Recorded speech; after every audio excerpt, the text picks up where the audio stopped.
Gostaria de trazer uma breve palavra para vocês, uma palavra que o Senhor Deus falou comigo. Eu coloquei um tema nela, mas no final eu acho que o tema não era muito esse, porque a gente vai escrevendo, né? Deus ele vem falando outras coisas, você relê o texto, aí vai para outro lugar. Eu falei assim, Deus, mas eu estava ali e você me trouxe para cá. Mas o tema dessa mensagem que eu gostaria de falar para vocês hoje, que eu espero que vocês entendam no final, se chama A Unidade para os Dias Maus. A unidade para os dias maus.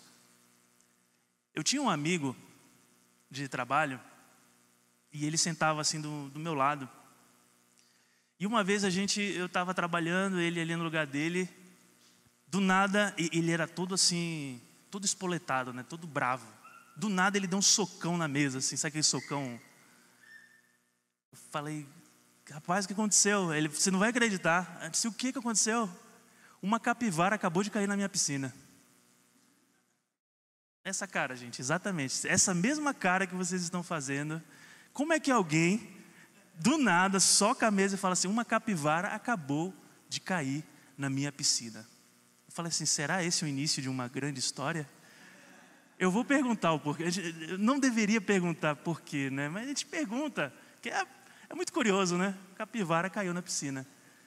E ele me mostrou, na verdade, ele estava segurando o celular. E ele tem um sítio em Salesópolis. Ele estava segurando e ele tinha, sabe aquelas câmeras que ficam fazendo monitoramento 24 horas? E por algum motivo ele acendeu lá a câmera e ele viu uma capivara nadando na piscina dele. E eu falei assim, ó, você sabe que você está errado, né? É o habitat natural isso aqui dela. O sítio que entrou aí, ela morava aqui antes do sítio existir. Não, mas olha que absurdo. E ele falou assim, olha, e os caras não estão fazendo a obra. Aí eu lembrei do Luciano, né, que tem algumas pessoas que trabalham lá, no sítio dele. Aí eu falei assim, mas como é que você sabe disso também? Você continua a conversa, né? Você não pode dar trela para essas coisas, gente. E ele continuou, olha, não, se eu passar a câmera, e a câmera já foi para outro lugar. Os caras estavam tomando café. Tipo 10 horas da manhã, os caras sentados tomando café e a obra rolando. E ele nervoso, falando assim, olha que absurdo, que absurdo. E eu falei assim, nossa, você colocou câmera na casa inteira? Ele falou, só não tem no banheiro. Eu disse, não sei, né? De repente você vai colocar lá também. Não, eu tenho que colocar também, porque eu falei para eles não usarem o meu banheiro, e eles estão usando o meu banheiro também, então eu vou colocar no banheiro também. Falei, cara, isso aí vai dar um BO para você que você não tem noção. Mas eu fiquei espantado, gente, na verdade. Foi com a incrível praticidade daquilo. A gente trabalhava no Butantã. Eu estou falando de um sítio que estava em Salesópolis. E ele, através de um sistema, no celular dele, ele estava vendo tudo o que estava acontecendo no sítio dele. E ele estava nervoso e tentando ligar para o pedreiro. Eu imagino que ele estava tentando ligar para o pedreiro ao vivo. Ele queria ver o cara rejeitando a ligação dele. Para depois dizer, senhor Cláudio, eu não vi sua chamada aqui, e aconteceu, né? E eu fiquei imaginando como esse tipo de informação, isso é chamado de globalização, né? Como a globalização, ela facilitou certos aspectos da nossa vida, né? Facilitou muito. Eu lembro que quando eu era criança, eu escrevi uma carta para minha avó. Ela morava aqui em São Paulo, né? A Priscila teve o prazer de conviver mais com ela do que eu, né? Então ela podia falar ao vivo, eu tinha que mandar carta, né? Porque ligação era muito cara. Só que normalmente eu mandava uma carta para ela quando eu fazia aniversário. Só que para a carta chegar aqui, eu já estava fazendo outro aniversário. Eu já estava ficando mais velho, as notícias já tinham passado, demorava muito. E eu lembro que a minha mãe ligava de madrugada, vocês lembram, né? Tinha que ligar de madrugada, em determinado horário, porque é mais barato, inteiro urbano, né? Era mais barato, então a minha mãe, e eu ficava assim, mãe, pergunta para a avó se ela recebeu a carta. Não recebeu sua carta ainda, e cheio de informações. Aí imagina o que um menino de 8 anos tinha para falar de importante para a avó, assim. Tantas informações. E eu lembro que uma vez chegou a carta e ela me corrigiu, que eu escrevi o nome do meu irmão errado. O nome do meu irmão era Júnior, e eu escrevi Júnior como se fosse um mês. né? E ela disse, poxa, a carta demora tanto para chegar e a primeira coisa que ela me fala é que o nome do meu irmão está errado, né? Amo a minha avó, né? Ela já faleceu, infelizmente. Vocês lembram do prazer de ir numa locadora alugar um filme? Vocês lembram disso? Eu sei que tem muitos jovens aqui, né? Mas vocês lembram do prazer de ir numa locadora? Eu lembro que o meu pai, ele me dava R$2. R$2 era o lançamento, né? Então você ia lá. Era bom, né? Ir numa locadora. Era legal, não era? Para mim, era muito bom poder entrar numa locadora e ficava vendo os filmes. Eu ficava vendo os filmes com meus irmãos. Aí aquela coisa, são 4, né? Comigo eu sou o irmão mais velho de 4 irmãos. E a gente não tinha o direito de cada um escolher o filme. A gente tinha que chegar num consenso, juntos, né? Imagina, nunca chegava, né? Então a gente ia para lá, escolhia. Na verdade, escolhia sempre o mesmo filme. Eu voltava sempre para casa com o Pateta, o filme, né? O Pateta, o filme, eu assisti várias vezes esse filme e tenho as músicas na cabeça. E hoje a gente tem o quê? Netflix. Olha, gente, eu peguei um dado aqui. O catálogo da Netflix hoje, ele tem mais de 3.339 filmes. Isso não tinha na locadora de vocês, nem na melhor, nem na Blockbuster, né? Não tinha tudo isso de filme. E só de séries tem 1.082 séries. E a gente tem a cara de pau de pegar o controle e dizer que não tem nada para assistir, né? Mais de 3.000 filmes disponíveis ali, a gente não consegue. Vocês sabiam que por dia são enviados mais de 65 bilhões de mensagens pelo WhatsApp? No grupo da minha família deve ter metade disso. Mais de 65 bilhões de mensagens são enviadas no mundo inteiro, as pessoas mandando GIF, mensagens, vídeos de bom dia colorido, tudo isso, versículo do dia, né? Mais de 144 bilhões, gente, não são milhões, bilhões de e-mails são trocados no mundo todo o dia. A internet hoje possui 5 bilhões de pessoas ativas na internet. O mundo hoje tem mais ou menos 7 bilhões e meio de pessoas no mundo inteiro. Desses 7 bilhões e meio, 5 têm acesso à internet e pode te mandar uma corrente, um GIF, alguma coisa, uma mensagem. São pessoas ativas na internet. E por que eu estou trazendo essas informações, esses dados para vocês, né? É porque apesar da gente estar tão conectado, a gente nunca esteve tão só na face da terra. Apesar da gente ter tanto acesso, a gente nunca passou por uma crise de solidão tão grande como nós estamos vivendo hoje. Existe uma urgência de precisarmos estar em todos os lugares e ciente de tudo a todo o momento. Quem nunca recebeu um e-mail, como assim você não sabe? Você estava em cópia. Quem nunca recebeu esse e-mail, né? Como assim você não sabe disso? Você está em cópia do e-mail. Dos 300 e-mails que você recebe por dia, um deles você estava em cópia e você deveria saber dessa informação. Ou então, você não respondeu a publicação que eu te marquei. E sempre é um sorteio, né? Ai, eu odeio ser marcado. Ó, não me marquem em sorteio, senão eu vou bloquear vocês, né? Então, como você não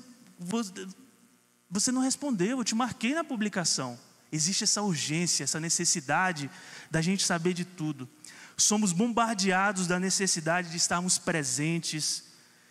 E quando nós não conseguimos, desencadeia uma série de problemas, como burnout, depressão, ansiedade, perda de rumo e o pior de todos, solidão. A pandemia, ela chegou e nos empurrou para esse abismo ainda mais profundo, de estarmos sozinhos. Pessoas se divorciaram porque descobriram que é possível estar ausente mesmo presente. As pessoas não souberam lidar com a presença dos outros. E mesmo com pessoas dentro de sua casa, você ainda se sente só. tivemos que lidar com mortes repentinas, nos isolar até da nossa querida igreja. Almoços em família tiveram que ser cancelados. Encontrar amigos, então, né? A gente passou um tempo aí só se vendo pela tela do celular. E descobrimos que realmente juntos nós éramos mais fortes, porque separados nós não somos tão fortes assim. Abra sua Bíblia em Gênesis, livro do Gênesis, capítulo 1. Vamos fazer uma breve leitura.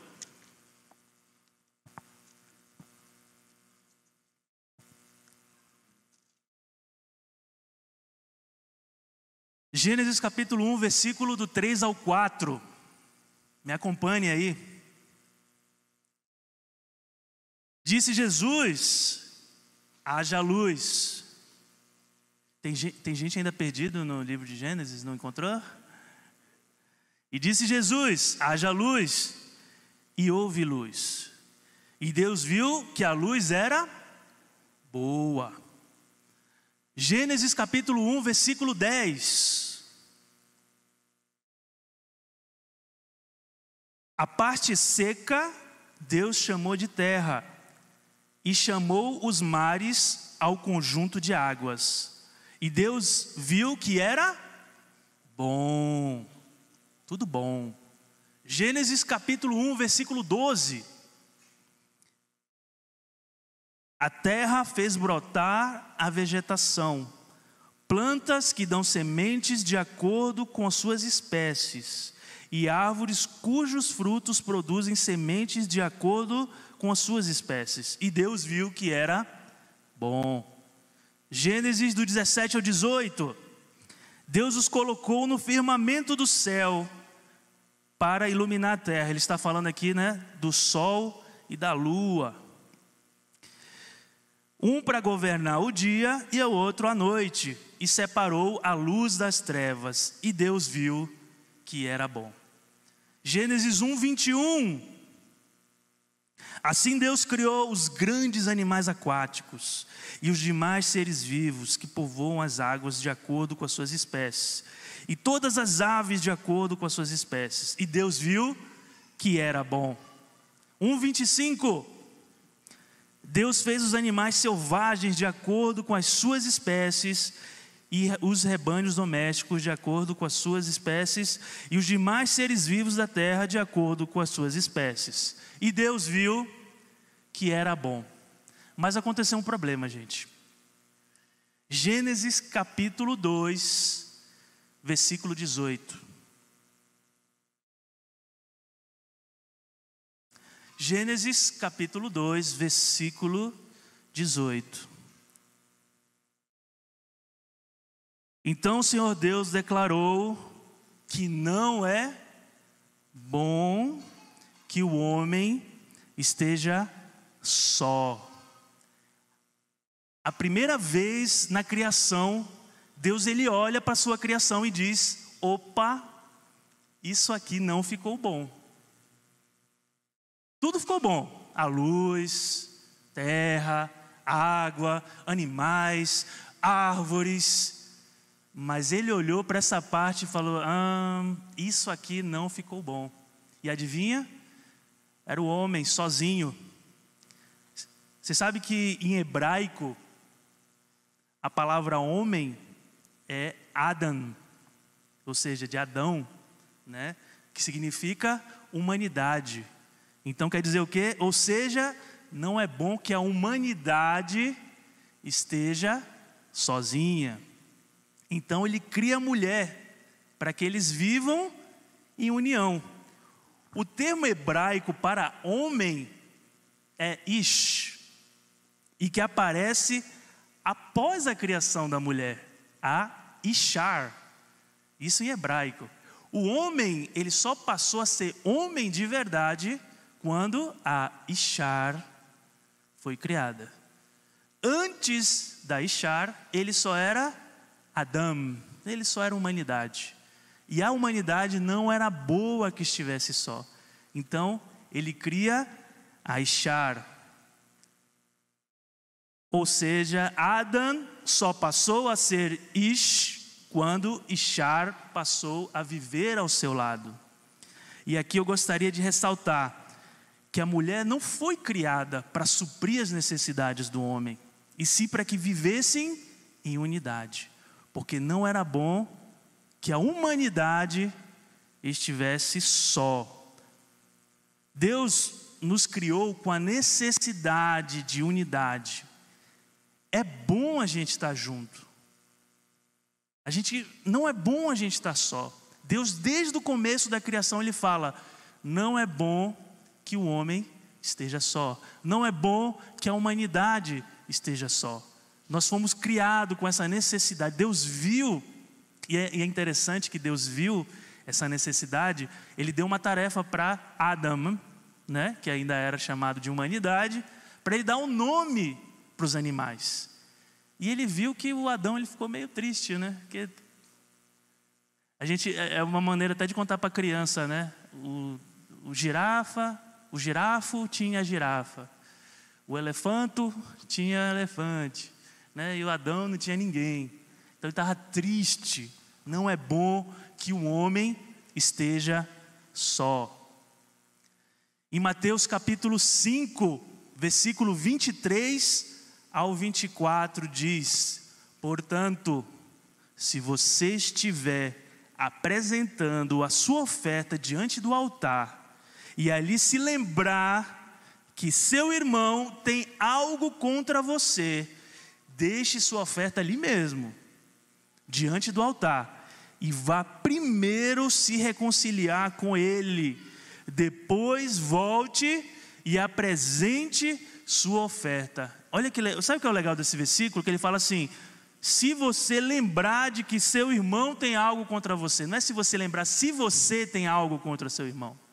Só de você, poxa, tem alguém que não gosta de mim, é melhor resolver isso. Aqui aprendemos que a perfeita adoração ao Senhor, ela parte da unidade. Para você adorar ao nosso Deus de verdade, você precisa estar em unidade.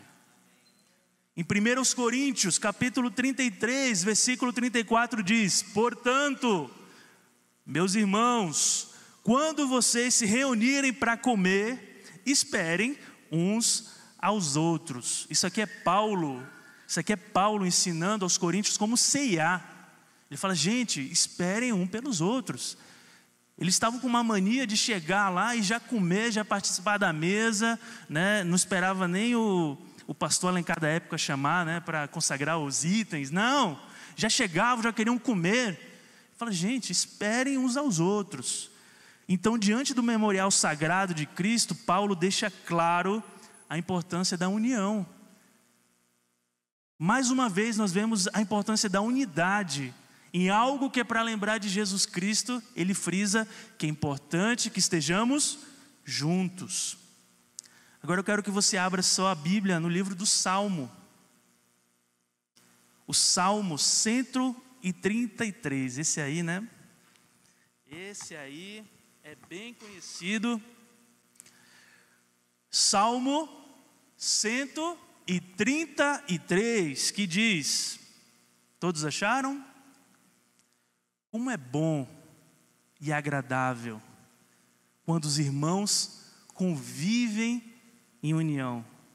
É como óleo precioso derramado sobre a cabeça, que desce pela barba, a barba de Arão, até a gola de suas vestes. E como é revigorante o orvalho de Hermon, quando desce sobre os montes de Sião. Ali o Senhor concede a sua bênção e dá vida para sempre. Através desse salmo, nós entendemos que a unidade primeiro, ela é agradável. A unidade, ela é preciosa. A unidade, ela revigora. E você sabe o que é interessante? A unidade é ali que o Senhor concede a bênção e a vida. A vida e a bênção do Senhor é concedida quando nós vivemos em unidade. A unidade é uma necessidade que existe desde a criação do mundo. O Senhor nos fez para viver em unidade. Quando perguntaram para o Senhor: Senhor, quais são os mandamentos mais importantes? Opa, isso aí foi fácil para ele. Amem o Senhor, seu Deus, acima de tudo. E o segundo? Ame a seu próximo como a você mesmo. De novo, olha a unidade aí. Ama seu próximo. Ama seu próximo. É interessante que existe uma passagem de Moisés, ele está lá no Monte Sinai. Moisés está lá no Monte Sinai. Deus está falando com ele. E Deus fala assim: olha, enquanto você subiu, fizeram um bezerro de ouro lá embaixo. Foi só você subir que começou, né? O pessoal fala, quando o gato sai, os ratos fazem a festa, né? Tá uma bagunça lá embaixo. Faz o seguinte, fica aqui de lado, eu vou fazer descer fogo do céu, vou exterminar toda essa raça desobediente e eu vou começar uma nova geração através de ti, Moisés. Eu vou usar você. Só que Deus, na verdade, estava testando o coração de Moisés. E que oportunidade, né? Você já pensou? Deus fala: não, olha, vamos fazer o seguinte. Eu no trabalho, eu adoro quando isso acontece. Vamos fazer o seguinte, apaga esse banco de dados. Vamos começar de novo os testes, porque do jeito que está ruim. Não dá mais para ver nada. Apaga e começa. Então Deus falou assim: ó, vamos apagar esse povo. E você, olha, você está aqui, ó, seu rosto está brilhando. Você está bonitão. Sabe, você está com essas tábuas da lei, já começa com você, essa nova... acho que Moisés, será que ele pensou? Acho que não pensou, né? Porque imediatamente ele falou: não, Senhor, tem de piedade do teu povo, não faz isso. Deixa eu descer lá, deixa eu corrigir. Moisés valorizou a unidade. Ele falou assim: não, Deus, não faz isso, não faz. Permite que eu ajude meu irmão, permita que eu vá lá, que eu dê um conselho lá para eles. Permite. E a Bíblia diz que o Senhor se arrependeu.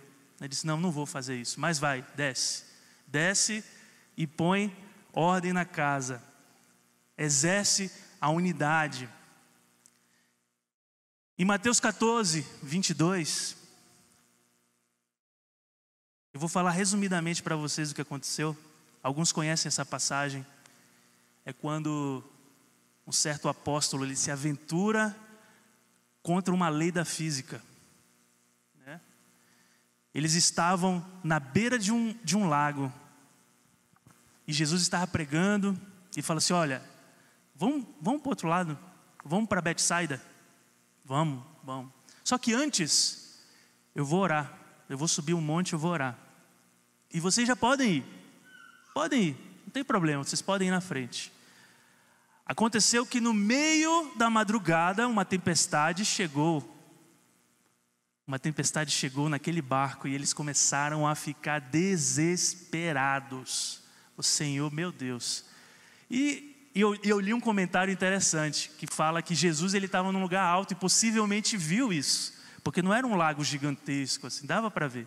Então Jesus olhou. Só que normalmente uma pessoa ia pegar um barco e ir até eles, né? Jesus, como é o Senhor dos senhores, o Rei dos reis, o que ele fez? Ele começou a andar sobre as águas. Ele começou a andar, indo em direção ao barco, andando sobre as águas. A água, em algum momento, nos pés de Jesus ficou sólida. A densidade do pé de Jesus ficou maior do que da água. Olha que louco isso, né? E ele começou a andar. Os apóstolos olharam aquilo e falaram assim: meu Deus, é o quê? É um fantasma. Começaram a gritar: é um fantasma. E Jesus fala: gente, calma, sou eu, Jesus, calma. E Pedro faz o quê? Ô Jesus, é tu mesmo? Me permite ir até você? Deixa eu ir até você. E Jesus fala: vem. Opa, chega aí, fera, como diz o Mateus, né? Chega aí, não, vem, pode vir. E Pedro, ele começa a andar também sobre as águas. Olha que cena, né? Nossa, eu queria muito ver. Tem coisa que a gente quer ver, né? Não sei se vai ter um retroprojetor lá no céu, com essas cenas marcantes, né? Tipo os highlights de Jesus, os melhores momentos. E ele começa a andar. Só que a Bíblia fala que Pedro, olhando para Cristo, ele começa a receber nas costas o vento. Nas costas dele começa a bater o vento. Então, ele sai daquele momento. Quem sabe ele estava meio letárgico, né? Ele estava andando assim, olhando para Jesus. Aí você sabe, caiu a ficha e disse: meu Deus, eu estou sobre as águas, eu estou andando. E é nesse momento que ele começa o quê? Ele começa a afundar. Se coloque de pé, igreja, por gentileza.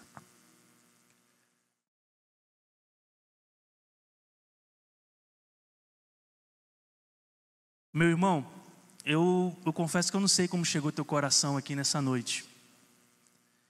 Quem sabe você se colocou diante de Jesus, você estava caminhando na sua fé, mas a solidão, a ansiedade, os problemas da vida cotidiana começaram a fazer você se afundar. E esse sentimento começou a fazer a tua fé vacilar. Você começou a duvidar do que Jesus pediu para você fazer. Porque as circunstâncias é vento, é água, é espuma de onda. E isso fez por um momento você vacilar. E esse pequeno momento de vacilo fez você começar a afundar. E a Bíblia diz que Pedro, ele estava só naquele momento. Ele começou a afundar sozinho. Ele estava sozinho afundando no mar. E quando ele percebeu que ele estava afundando, ele grita para Jesus: Cristo, salva-me. A Bíblia diz que imediatamente Jesus, ou seja, ele já estava perto de Jesus. E Jesus só pegou ele pelo braço e tirou. A Bíblia não fala, mas não sei se vocês sabem, eles tiveram que voltar para o barco. Ele voltou para o barco ao lado de Jesus, andando sobre as águas. Não importa, meu irmão, como o teu coração está, como a tua mente está nessa noite. A Bíblia diz que aqui na terra nós somos embaixadores de Cristo. Você sabe o que um embaixador faz? Ele é um representante de Cristo aqui na terra. Então, nessa noite, eu quero estender a minha mão para ti e te ajudar a sair da onde você está nesse momento. Eu gostaria de pedir, vamos exercer a nossa função de embaixadores nessa noite?